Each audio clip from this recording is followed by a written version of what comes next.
the Asian Forum for Human Rights and Development.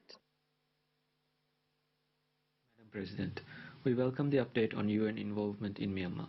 We reiterate the need for accountability for failures of the UN in Myanmar and its consequences, including the ongoing genocide of Rohingya. As Rosenthal report suggests, lack of accountability for similar failures in the past, most notably in Sri Lanka, led to their repetition in Myanmar. We call on the Council to continue to assess the steps taken to remedy these failures.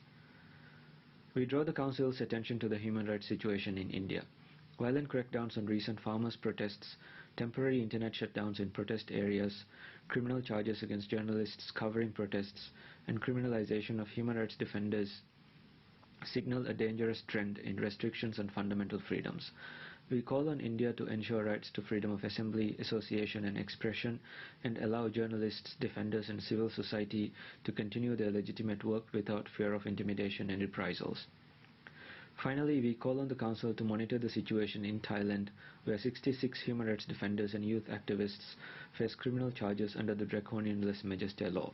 These charges and pre-trial detentions of at least 18 activists, including Panusaya Sithijurawathanakun and Anon Nampa, under lese majeste and other criminal charges, are part of systematic attempts to silence the ongoing pro-democracy protests across the country. We call on Thailand to repeal the lese majeste law and align its legislation with international standards. Thank you.